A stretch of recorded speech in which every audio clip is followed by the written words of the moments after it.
yo lo que voy a hacer es darle la palabra a Fátima para que nos dé un punto de vista de una experta, sobre todo en lo que es el marco reglamentario, el marco jurídico, porque existía anteriormente y ahora es mucho más importante, también existe en Europa y yo lo comentaré. Y luego también me gustaría que hablásemos de cosas mucho más prácticas, ¿no? O sea, de los grandes peligros, de los casos concretos, de los ejemplos, ¿verdad? Que hay cada día, ¿no? De problemas con la ciberseguridad. Y como ocurre siempre en el cafecito, recordad, esto es el cafecito con Europa, vais a tener la oportunidad de participar también. Entonces, al estar en un espacio virtual es un poco más difícil, ¿no? Para aquellos que venían antes al cafecito, ¿os acordáis que se levantaba la mano con la famosa tarjeta roja, que no era para expulsar a los ponentes, sino que era para pedir la palabra y entonces enseguida podíais intervenir. Ahora lo que os voy a pedir es que los que quieran pedir la palabra, que envíen por el chat, activáis el chat y entonces enviáis un mensaje diciendo yo quisiera pedir la palabra y entonces os daremos la palabra y se os activa el micrófono. Mientras tanto, aquellos que no tienen la palabra, por favor, dejad vuestros micrófonos apagados porque es mucho más fácil para la conversación. ¿De acuerdo? Entonces, aquellos que quieran tomar la palabra, que tengan una pregunta, un comentario en base a lo que yo digo, lo que dice Fátima, inmediatamente enviáis un pequeño mensaje al chat y os daremos la palabra. Y tendréis la ocasión de hablar en directo, ¿no? También podéis hacer comentarios por el chat si queréis. Y luego, para terminar, como sabéis, el cafecito siempre tiene horario de entrada y de salida, porque yo creo que es mucho más interesante cuando sabemos que el tiempo está limitado, si es más breve, si es más directo. Y a partir del momento que empecemos, que es ahora, son 45 minutos de cafecito y espero que sea interesante, que sea productivo y que os ayude para vuestra ciberseguridad en el futuro. Por lo tanto, Fátima, ¿qué nos puedes contar? O sea, yo comentaré un poco la situación en Europa, pero en Perú, ¿cómo está el marco jurídico reglamentario, ¿no?, de la ciberseguridad? ¿Y cuáles son los grandes peligros que tú ves? Sí, embajador, mire, en el Perú no tenemos una norma de ciberseguridad propiamente dicha. Hay un proyecto de ley en el Congreso que creo que hay un problema presentó... con el micrófono, ¿no? ¿No me escucha? Sí, te escucho. ¿Sí? Yo escucho, sí. A ver la sala, ¿escucha? Sí, se escucha. Sí, está bien. Gracias. Buenísimo. Continúa entonces. En el Perú, como les comentaba, no existe una norma de ciberseguridad propiamente, existe simplemente un proyecto de ley que se presentó en el Congreso anterior y no llegó a debatirse y se espera que sea abordado por el Congreso vigente. Tenemos una norma, sí, de ciberdefensa que llegó a ser aprobada el año pasado, y lo que tenemos, y lo tenemos desde el 2015 aproximadamente ya bastante sólida y mejorada, es una ley de delitos informáticos. Y la ley de delitos informáticos regula una serie de modalidades de delitos que se realizan por medios informáticos, ¿no? Que ya vamos a analizar un poco más adelante modalidades específicas. Pero hay que tener dos cuestiones presentes, ¿no? Una cosa son los delitos informáticos, que son aquellos delitos que únicamente pueden realizarse, materializarse a través de las tecnologías de la información y la comunicación, las TICs. Y también hay delitos por medios informáticos, es decir, que son delitos preexistentes, que no es que nacieron con el nacimiento de la tecnología, sino que los medios informáticos dan una nueva vía, un nuevo medio por el cual estos delitos se manifiestan. Por ejemplo, el fraude, por ejemplo, incluso la difamación, por ejemplo, el acoso, ¿no? Que tienen una manifestación offline y tienen una manifestación online, ¿no? Básicamente esa es la normativa que tenemos y a nivel nacional. Y a nivel multilateral, el Perú también el año pasado, hacia finales de año, por fin ratificó y puso en plena vigencia el convenio de cibercrimen o cibercriminalidad de Budapest, que es un instrumento de la Unión Europea, que seguramente el embajador lo explicará un poco más adelante, que ayuda a perseguir de manera transnacional este tipo de delitos informáticos y de ciberseguridad que por naturaleza normalmente se perpetran sin considerar fronteras, ¿no? De un país a otro. Entonces, básicamente ese es el marco legal. Yo simplemente añadiría que es una norma también importante en este aspecto, la Ley de Delitos Informáticos, que hace que los ciudadanos podamos recurrir a la Autoridad de Protección de Datos Personales cuando consideremos que nuestros datos personales están siendo utilizados indebidamente.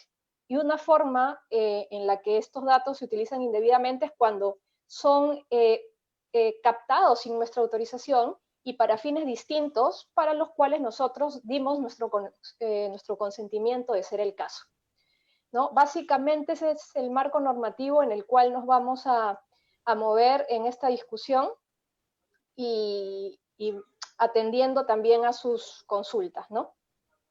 Sí, pues entonces, o sea, lo que es interesante también de lo que dices ahí es que todavía el marco normativo en realidad se está elaborando, ¿no? Todavía estamos al principio, en realidad, de la reglamentación. Y en Europa, pues también estamos avanzando ahora. Y yo creo que vamos a tener que avanzar mucho más rápido a partir de ahora, del 2020-2021. Nosotros tenemos, además del convenio de Budapest, que es, que es un convenio internacional, ¿no? Sobre estableciendo una serie de criterios que los países europeos, ¿no? Se comprometen a seguir, ¿no? Para luchar contra la cibercriminalidad. Tenemos en Europa una norma jurídica, o sea, una ley europea, se llama un reglamento en realidad, pero tan solo desde el 2019. O sea, que ves que es un tema todavía bastante reciente. Sí. Incluso nosotros en Europa, con una infraestructura informática más desarrollada, pues tan solo desde el año pasado existe una ley, ¿no? Marco europea. También tenemos una agencia europea, ya desde hace un poco más de tiempo, desde el año 2004, hay una agencia europea que se llama ENISA. De hecho, si os interesa el tema, podéis buscar en Internet bajo ENISA, que son las siglas en inglés de la Agencia Europea, ¿no? de lucha contra la cibercriminalidad. Encontráis toda la información, ¿no? Y es un tema del cual hay un seguimiento bastante importante. Ahora se hace un informe cada año en Europa, acaba de salir el más reciente, el del 2019, donde, por cierto, se hablaba de que países tan diversos como, por ejemplo, Holanda, que es un país pequeño, pero muy desarrollado, muy avanzado, con una estructura informática muy sofisticada, Holanda y Bulgaria, que en cambio es un país que tiene todavía muchos más desafíos en Europa, eran los dos que más ataques habían recibido, ¿no? De cibercriminalidad. Por lo tanto, no es que sean los países más desarrollados o menos desarrollados. Esto le puede pasar a todos, a todos. Y ahora, con esta situación de confinamiento, donde todos dependemos, ¿no? De el acceso a la red informática, pues los peligros son todavía mayores. Sin ir más lejos, tan solo la semana pasada hubo un ataque masivo en un país europeo, en la República Checa. Toda la infraestructura hospitalaria, ¿no? Estuvo bajo ataque, una serie de hackers intentaron hacerse con la información privada de los pacientes, ¿no? Y querían recopilar información confidencial, ¿no? Y el sistema tuvo que protegerse, incluso a nivel europeo se hizo una intervención para intentar ayudar a la República Checa, ¿no? O sea que esto está ocurriendo todos los días. Todos los días. Embajador, y usted ha tocado un tema muy importante porque en épocas de la pandemia del COVID-19, los gobiernos están recabando mucha información sensible, datos relativos a la salud de la población que potencialmente puede estar infectada de este virus. Y eso hace, y lo hacen a través de apps, de aplicativos, de diferentes medios, ¿no? Y eso también pues genera un poco de temor porque no sabemos qué medidas de seguridad exactamente, qué protocolos está implementando el gobierno para asegurar estos datos personales, ¿no? E impedir que hayan ese tipo de ataques informáticos en los que pudieran terceros apropiarse de esa información tan sensible y tan neurálgica. No, efectivamente, es un tema muy importante y ahí también se ve un aspecto bastante importante de la reglamentación europea, un aspecto del que hablamos en un cafecito anterior. No sé, para aquellos que tienen varios cafecitos ya a sus espaldas que nos han seguido todo el año pasado, que recordaréis que hablamos de protección de los datos privados, ¿no? De la privacidad, porque desde hace ya casi 2 años, de hecho en mayo se celebra el segundo aniversario, tenemos un reglamento europeo para la protección de los datos personales, ¿no? Un reglamento que cuando salió en su día, una ley europea, ¿no? Cuando salió en su día dio lugar, yo creo que quizás algunos lo recordéis, ¿no? A la mayor campaña de mensajes que ha ocurrido en la historia de la informática, porque todas las empresas tuvieron que enviar mensajes a los usuarios preguntándoles si estaban de acuerdo con el uso de sus datos personales, ¿verdad? Y de hecho, hoy en día, todavía, cuando os conectáis a cualquier página de internet, muchas veces os sale una advertencia: esta página recoge información, os planta cookies en vuestro ordenador, ¿estáis de acuerdo? Sí o sí, ¿verdad? Entonces, esa legislación europea que en su día pues, se criticó, yo creo que hoy se ve la importancia, ¿no? Por lo que comentaba Fátima. Estamos ahora constantemente dando información. Y el gobierno también está pidiendo información, incluso información muy personal y muy privada. Yo creo que aquí al Perú aún no ha llegado, pero por ejemplo en países europeos ya se está haciendo la trazabilidad de las personas que han podido contraer la enfermedad o que han estado cerca de alguna otra persona que ha podido tener el coronavirus. Ya se pide a la gente que registre sus movimientos para saber a dónde vas, ¿sabes? Se está haciendo aquí también.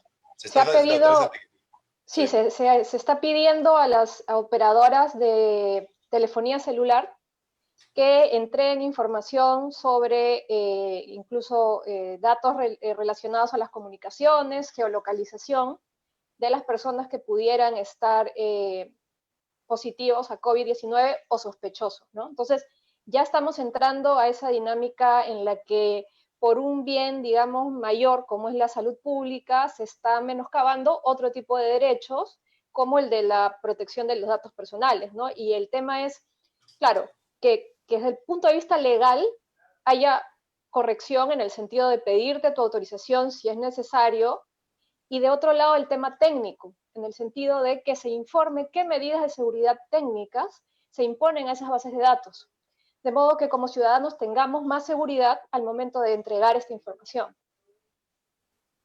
Sí, y eso es desde luego un tema muy importante, ¿no? Que hay que recordar constantemente.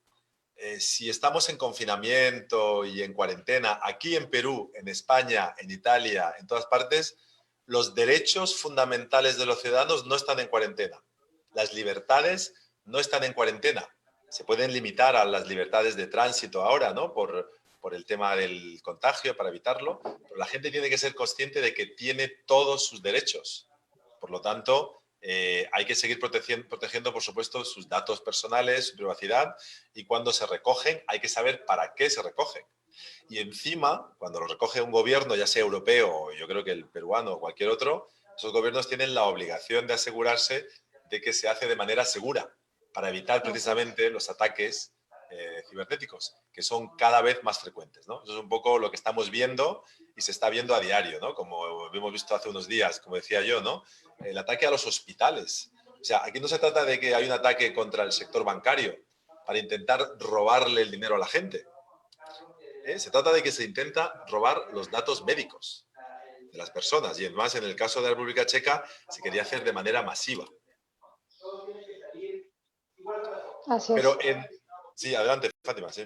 Sí, por mucho tiempo se ha pensado que el tema de ciberseguridad es un tema del que se tenían que preocupar únicamente las grandes empresas, la banca, empresas del rubro de seguros, pero no se tiene la conciencia que a micro y pequeñas empresas también sufren ataques, ciberataques diariamente, y ni qué decir también individuos particulares. Y en estos momentos donde el uso de medios tecnológicos es mucho más intensivo por el confinamiento, porque se están dando clases a través de estas plataformas y una serie de otros mecanismos, es que han incrementado estos sucesos. Y además también porque se está conectando gente que tal vez no tiene una cultura digital, gente que no estaba acostumbrada a usar este tipo de medios y no está educada para prevenir o mitigar los riesgos. Por ejemplo, IBM ha dado una información de que los ataques ransomware que tienen que ver con el secuestro de datos ha aumentado un 67% en los últimos 3 meses. De otro lado, Ernst & Young, EY, en el Perú, también ha sacado cifras de que el phishing, que es esta modalidad en la cual personas inescrupulosas envían links o correos electrónicos haciéndose pasar por alguna entidad segura que la gente tiene en mente, como un banco, como el mismo gobierno, incitan a que tú ingreses datos personales que pueden ser relacionados a información financiera, datos personales netamente, para luego generar otro tipo de delitos como el fraude, ¿no? El phishing ha aumentado en un 25% durante la cuarentena y el ataque a dispositivos móviles, 117%, ¿no? Según data de EY. Entonces estamos frente a una situación en que hay un crecimiento también muy grande de este tipo de situaciones y en las cuales tenemos que aumentar las medidas de seguridad que en una situación normal ya deberíamos implementar y cuidarnos mucho más y ser consciente de que las plataformas digitales nos dan muchos beneficios, pero también hay riesgos en su uso, ¿no? Sí, desde luego. Veo que tenemos aquí un comentario en el chat, ¿no? Hace un rato Carol Andrea, ¿no? Estaba comentando que ella que ha recibido directamente reclamos, ¿no? Y que yo supongo que es una experiencia que todo el mundo está teniendo. No sé si Carol Andrea quiere hacer algún comentario o simplemente era para el chat. Si no, me podemos dar la palabra. Estoy en Madrid ahora mismo. Sí. Sí, entonces, la verdad que, pero ayudo a una solución legal de abogados en remoto y solamente en el día de hoy hemos recibido 3 reclamos, precisamente porque ha habido un intento de transferencias ilícitas o también ha habido un intento de hackeo y cosas así, ¿no? Y el banco no alertó. Entonces, la verdad que genera un poco de suspicacia. Y también, bueno, también comentaba de que, claro, lo que usted decía, embajador, y también lo que comenta Fátima, ¿no? De que efectivamente el implantamiento de cookies aquí pues es mandatorio, ¿no? En la Unión Europea es mandatorio. Y yo tuve la experiencia también antes de venir a vivir a Madrid, en Perú, con una empresa española que justo Fátima en su momento me ayudó con la implementación de la política de protección de datos, que efectivamente pensó que solamente era para grandes empresas, pero al final vemos la necesidad de implementarlo a todos los niveles. No, desde luego, eso es un mensaje muy importante. O sea, no solo para las grandes empresas. Quizá lo fue en su día, pero desde luego, si lo fue en su día, ya no lo es. Y ahora, con esta situación, que esta situación va a durar durante bastante tiempo. Y luego no solo eso, sino que después yo creo que, como dije al principio, ¿no? Nos adaptaremos y probablemente utilicemos más la tecnología. Por lo tanto, hay que pensar a todos los niveles. Y nadie es suficientemente chico para que no sea víctima de un ciberataque. Exactamente. Y mira, embajador, hay cuestiones tan simples que parecen una bobería. Por ejemplo, ahora en esta época de que la gente está aburrida en su casa, hay muchos challenge por redes sociales, donde te dicen, a ver, para conocerte más, dime el nombre de tu primera mascota, dime tu fecha de cumpleaños, y te hacen un cuestionario, ¿no? Y la gente, digamos, por monería o por distraerse, empieza a llenar eso y lo pone en sus redes sociales, sin darse cuenta que muchas de esas preguntas justamente son las preguntas que te hacen cuando tú quieres cambiar tu contraseña en cualquier plataforma, ¿no? Entonces, con eso, los ciberdelincuentes, con esa información, pueden tranquilamente querer cambiar la contraseña de tu correo electrónico, de tus redes sociales, y robártela, o robar la información que tienes. O sea, son cosas que la gente a veces no se da cuenta. O cuando ingresas a estas aplicaciones donde, por ejemplo, te envejecen o te dicen a qué celebridad te pareces, ¿no? Ahí incluso captan datos biométricos. además de datos personales que luego pueden utilizar en tu contra para hacer un fraude. Otra cosa que se ha visto mucho y que se ha reportado incluso a la División de Investigación de Delitos de Alta Tecnología son los casos de phishing, pero específicamente que tienen que ver con los bonos que está entregando el gobierno. Si te mandan un correo electrónico o un SMS diciéndote que tú eres acreedor de uno de los bonos que está entregando el gobierno en este marco de la emergencia sanitaria. Entonces te piden que ingreses tus datos a través de un link, ¿no? Y con lo cual utilizan esa información, te piden tu tarjeta de crédito, tu número de cuenta y una serie de datos más para realizar fraude.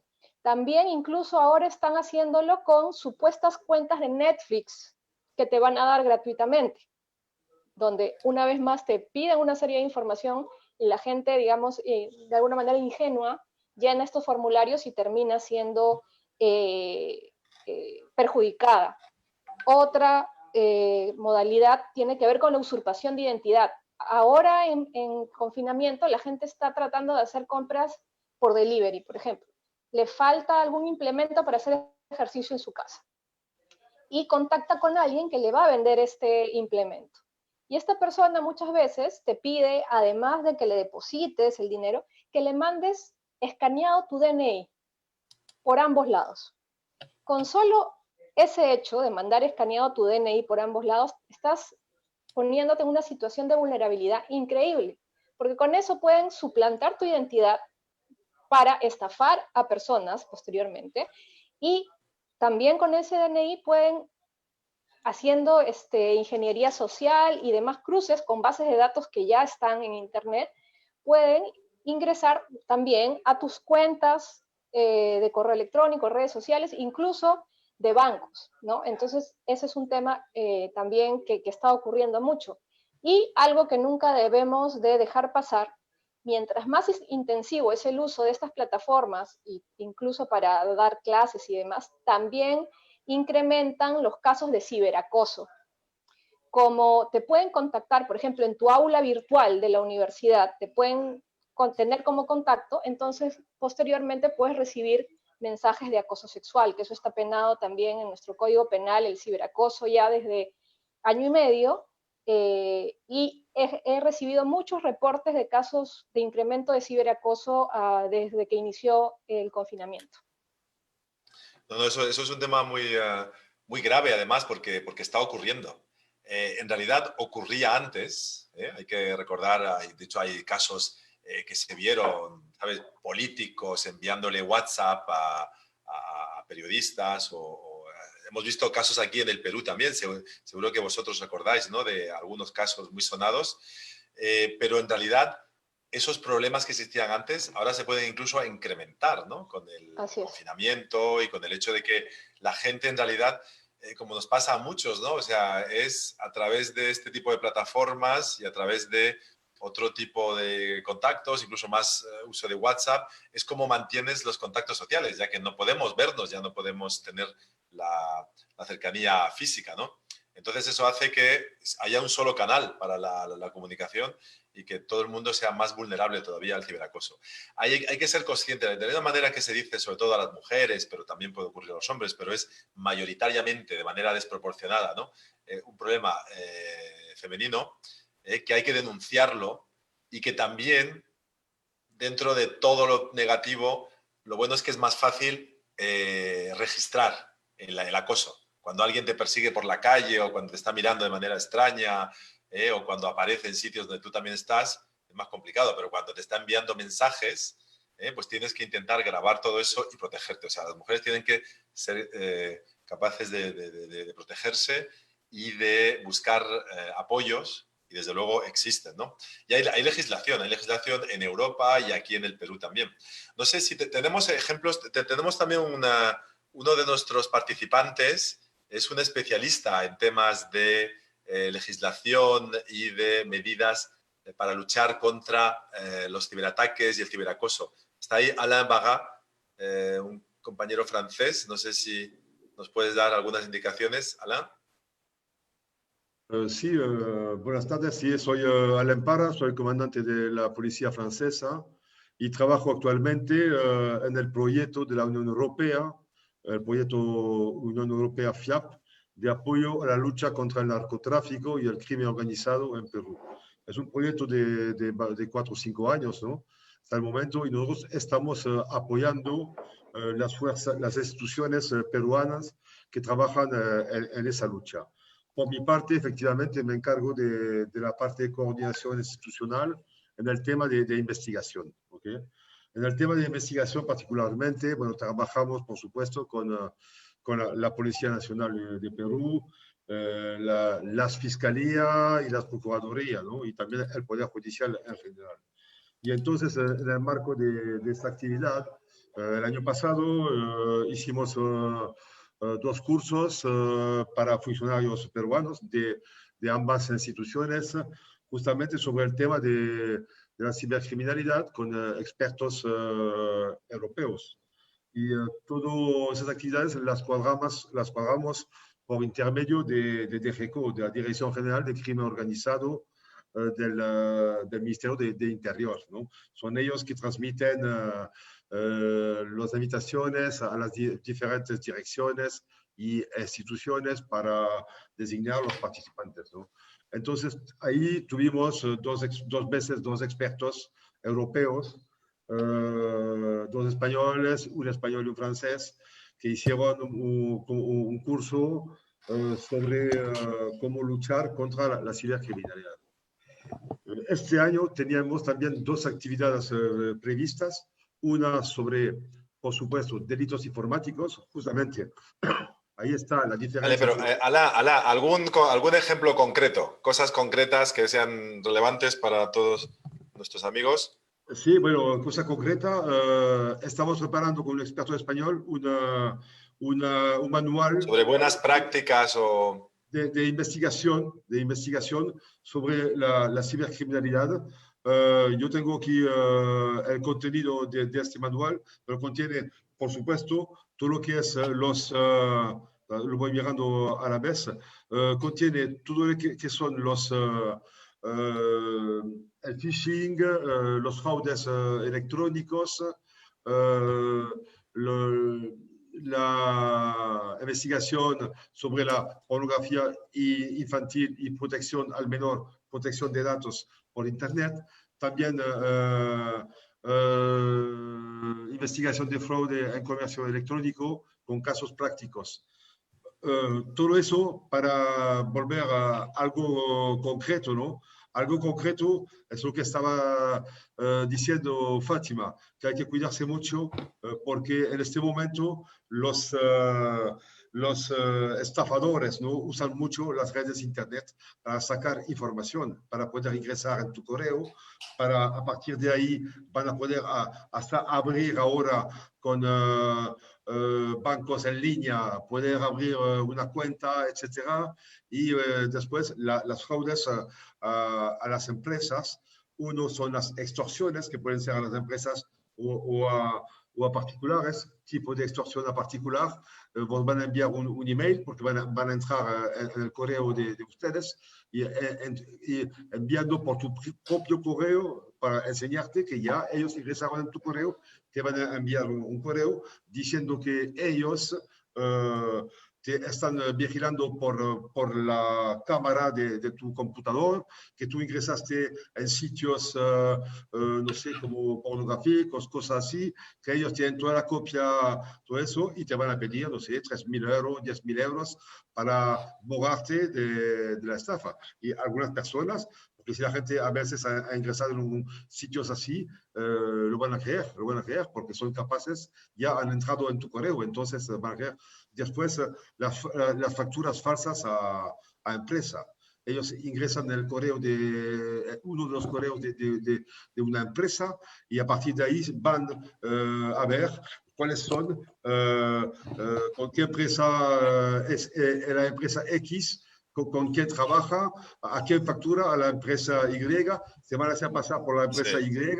Y, y ahí os van a enviar a la empresa, que Muy puede ser bien. una pequeña empresa, van a enviar un email diciendo, bueno, la factura, en lugar de pagar a tal cuenta, hay que pagarla a esa cuenta con una cuenta que ellos han abierto Sí. en un paraíso fiscal o en países de Europa del Este, o en Israel, bueno, cosas. ¿No ves? En realidad lo que se ve con eso, Alain, es que en realidad los ejemplos que hay en Europa, los que estabas explicando, son muy parecidos a los que ocurre aquí en Perú, ¿no? Por eso es Claro, importante que exactamente. vosotros, tú como policía francés y los policías europeos, trabajen con los policías peruanos, ¿no? ¿Qué es lo que está ocurriendo en este momento gracias a ese proyecto europeo? Exactamente. Pero veo, tenemos una pregunta para Fátima en el chat, ¿no? De Henry Gliss, que pregunta que cuáles son los instrumentos jurídicos de la comunidad andina. ¿Hay alguna reglamentación para todos los países? Bueno, a ver, yo he trabajado en la Secretaría General de la Comunidad Andina varios años y lamentablemente el tema de TICs no ha sido abordado como debería abordarse a nivel subregional andino. Se ha trabajado en temas de telecomunicaciones, pero más respecto de interconexión en telecomunicaciones, temas de roaming, pero no existe un instrumento relacionado a ciberseguridad. Todos los temas de seguridad en su momento pasaron a tratarse en UNASUR, cuando UNASUR nació y tenía un pilar importante de temas de seguridad, ¿no? Y la comunidad andina quedó más en su core, que es el comercio y temas de cooperación, ¿no? Entre países. Pero no existe un instrumento actualmente en la comunidad andina. Sí. También tenemos otra pregunta en el chat del Facebook Live, donde se nos pregunta, es para ti otra vez, ¿qué podría hacer? O sea, ¿cuáles son los protocolos que tendría que seguir la policía peruana, la Policía Nacional del Perú, para hacer frente a la cibercriminalidad? Lo que pasa con la policía y específicamente con la División de Investigación de Delitos de Alta Tecnología es que necesita mucho más apoyo logístico, económico y de equipos, ¿no? En mucho tiempo tuvieron problemas incluso con el tema de la banda ancha, con la cantidad de personal, porque en realidad en la División de Investigación de Delitos de Alta Tecnología ven desde pornografía infantil hasta fraude, bancario, de tarjetas de crédito, clonaciones, les falta mucho personal. Tienen gente experta, sí, que van a capacitaciones que se hacen gracias a la cooperación internacional, con Europea, otros organismos multilaterales, pero tienen un problema también de rotación del personal, que hay gente altamente especializada que luego es enviada, por ejemplo, a resguardar la seguridad de una minera en Ancash, con todo el background de conocimiento que puede tener, por ejemplo, sobre ciberseguridad, sobre pornografía infantil. Lamentablemente hay mucha rotación. Y en general los protocolos que deben tener las instituciones públicas, y aquí tenemos un ente rector que es la Secretaría de Gobierno Digital, la SECDI, es implementar en todas las entidades públicas los protocolos que se requieren en el sector privado, que es el ISO 27000, 27001, de seguridad de la información, ciberseguridad. Yo creo que con eso hemos avanzado bastante. El problema es que todavía, como por problemas presupuestarios se entiende el retraso en algunas entidades, no se ha fiscalizado como debería que cada entidad pública tenga esos estándares de seguridad, pero hacen lo que pueden con los recursos que tienen, ¿no? Muy bien. Creo que Carol tenía una pregunta, desde España, Sí. además. Sí, bueno, pero yo soy peruana. Muchas gracias, embajador. Sí, bueno, para Fátima y bueno, para todos en general, a mí lo que me genera suspicacia es lo siguiente, ya. Digamos que ahorita estamos hablando de una posible aplicación o una posible trazabilidad, ¿no? De rutas, de movilización de alguna persona de un lado a otro, ¿no? Ese tipo de datos. Ciberataques. Sí, exacto. Me parece súper sensible porque estamos ahorita en una crisis, ¿no? Pero más adelante, supongo que estos datos, ¿dónde se van a recabar? Y en todo caso, las empresas de telecomunicaciones los van a recabar, porque yo estuve trabajando también en un proyecto con un agente de hiperderecho, que es un grupo también de Perú, y bueno, estábamos analizando de que algunos servicios de la banca o también de telecomunicaciones a veces no son muy transparentes con los datos, ¿no? Y de hecho, al final te terminas enterando que recaban datos que tú no sabes dónde los han conseguido, o incluso ha habido como que un tráfico de datos y donde tú no estabas al tanto, ¿no? Entonces a mí me preocupa mucho porque ahorita estamos viendo un tratamiento de datos altamente sensibles y bueno, pues no sé qué nos pueden comentar al respecto Fátima y el resto también de personas participantes. ¿Tienen alguna idea de alguna política o buenas prácticas que se puedan tener en consideración para esto, ¿no?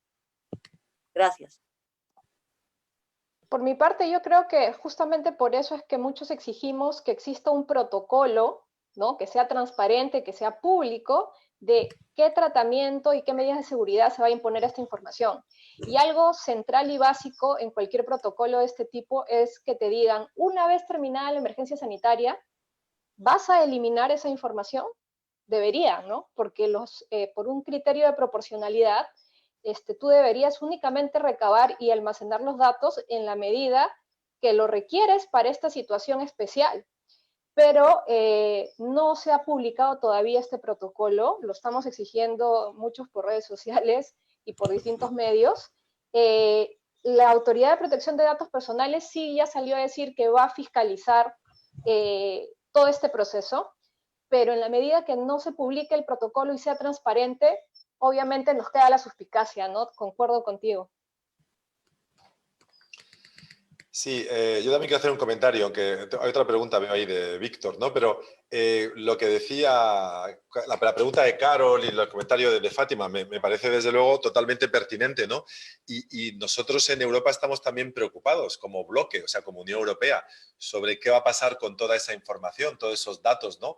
Que están almacenando sobre nosotros, sobre todos vosotros, incluso vuestra participación a este evento, ¿no? Ya forma parte de vuestro expediente, ¿no? Y es verdad que, fíjate, los países democráticos, como España, como Italia, todos los países de la Unión Europea, el Perú, jamás anteriormente en la historia los ciudadanos habían aceptado tantas restricciones a su libertad. Era inimaginable, ¿no? Imaginaros que hace 3 meses os dicen, oye, el gobierno te va a prohibir salir de casa, te va a decir que solo puedes salir media hora para ir a comprar el pan, te va a decir esto, te va a obligar a que registres tus movimientos, lo va a controlar. O sea, eso no se lo hubiera creído nadie. Y ahora lo aceptamos todos. Y yo creo que con buen criterio, porque tenemos un problema sanitario grave. Pero hace falta, desde luego, una garantía para los ciudadanos. Y en Europa, como Unión Europea, aceptamos esa responsabilidad. Y Europa, por ejemplo, ha adoptado principios comunes sobre la geolocalización de enfermos, geolocalización de personas que pueden estar infectadas y sobre la recopilación de datos, ¿no? O sea, estamos sacando principios comunes y creo que luego podremos sacar también o actualizar nuestra legislación. Yo creo que por lo menos en Europa estamos bastante avanzados en lo que es legislación digital, sobre todo protección de datos y trazabilidad, ¿no? Y recordad que toda la información luego se recopila, ¿no? Es lo que se llama el Big Data.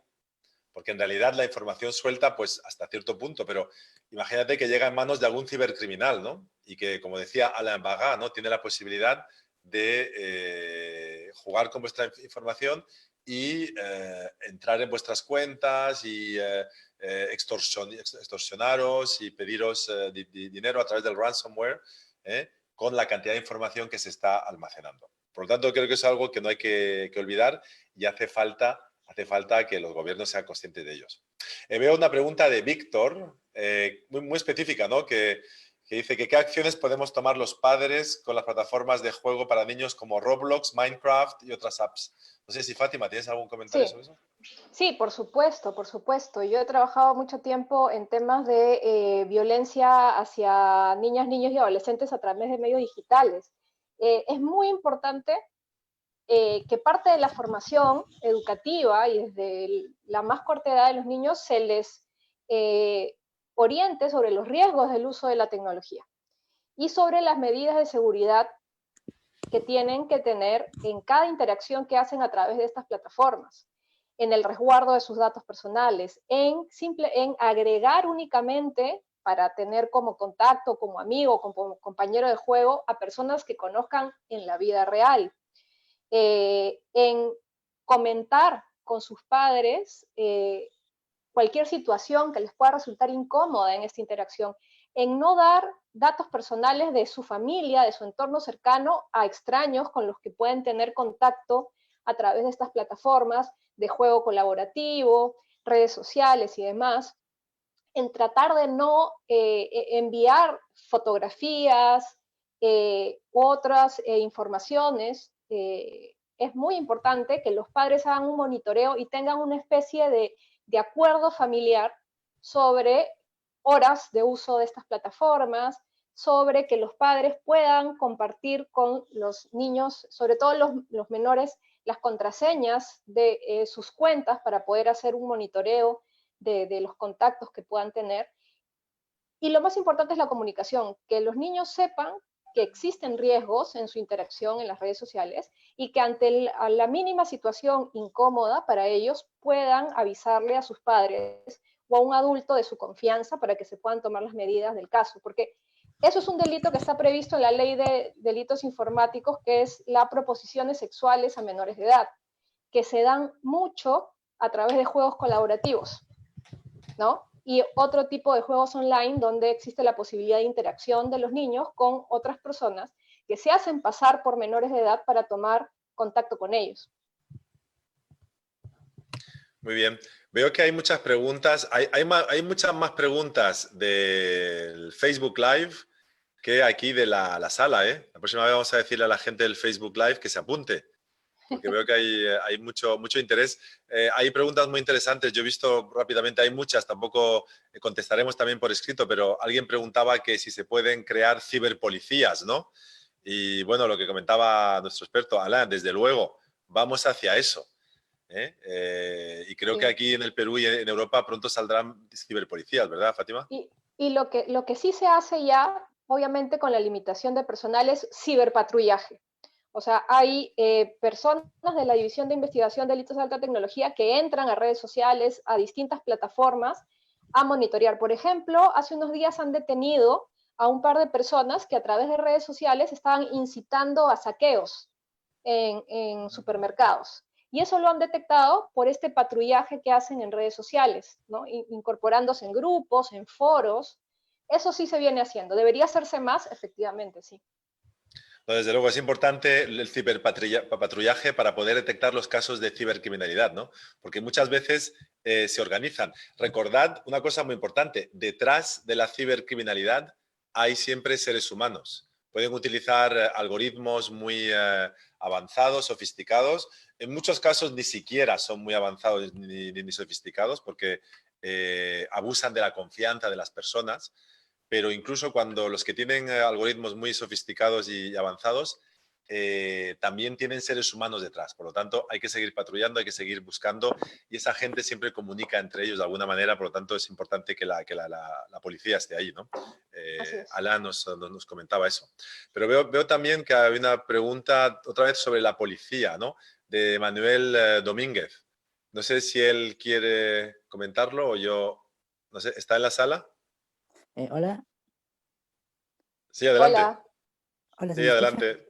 Sí, Buenas sí. tardes. A ver, ¿qué pasaría si hay un delincuente que tiene pornografía infantil en su correo electrónico o en su cuenta de WhatsApp y la policía necesita de entrar a esos medios, pues, ¿no? Para encontrar evidencia.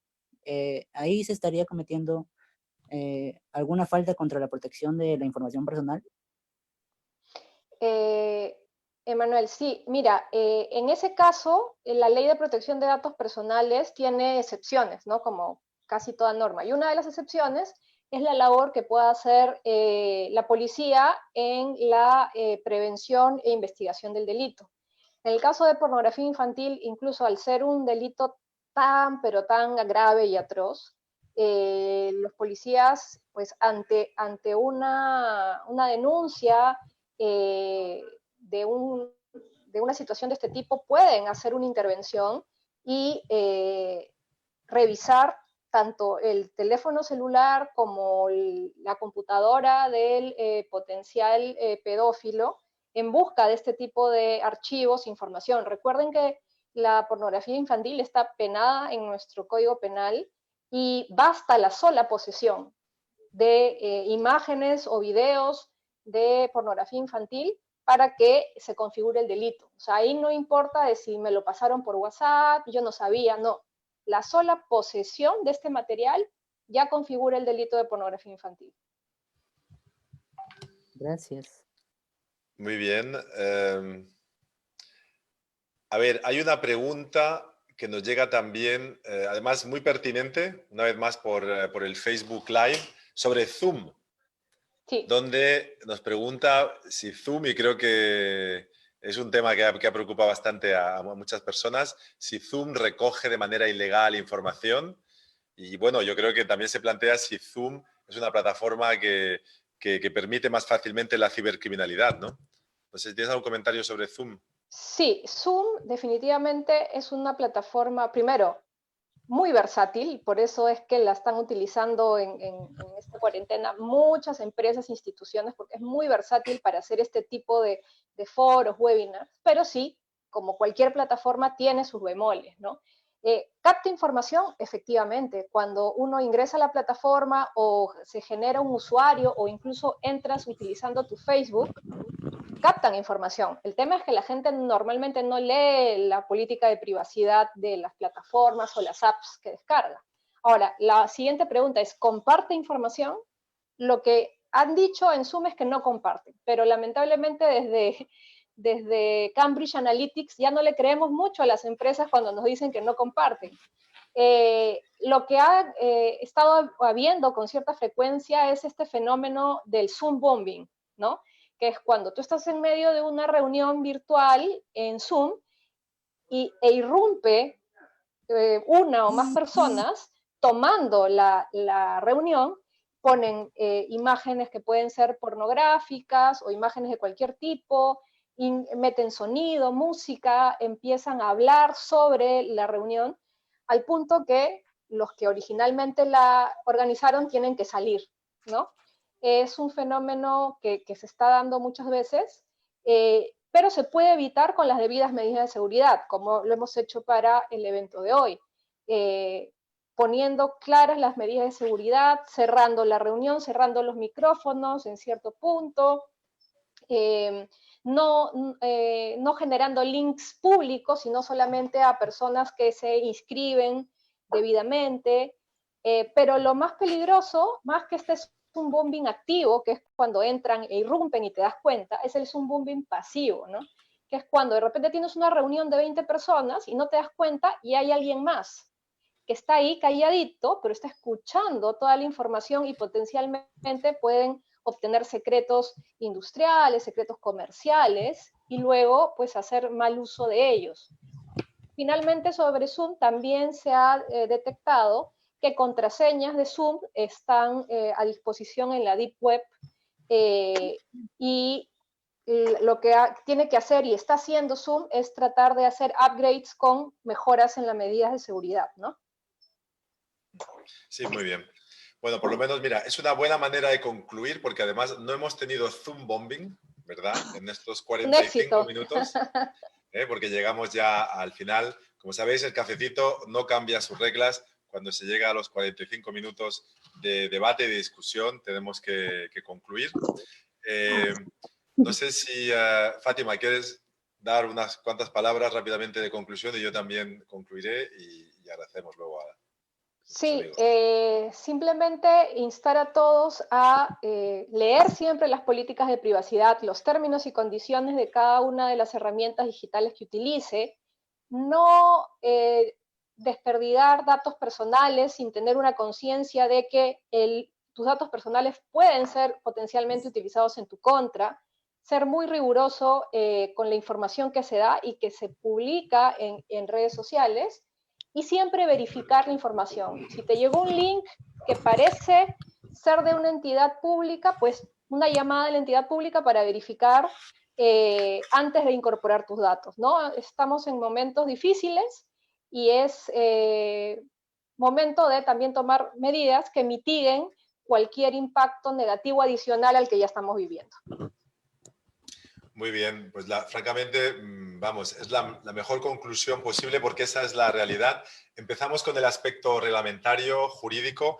Es importante, pero hay que recordar que se está desarrollando. No solo aquí en el Perú, donde todavía hay que hacer mucho, pero incluso en Europa, donde tan solo desde el año pasado tenemos una ley europea, tenemos una agencia europea sobre cibercriminalidad, pero están actualizando sus protocolos y tenemos que actualizar la legislación prácticamente con mucha frecuencia.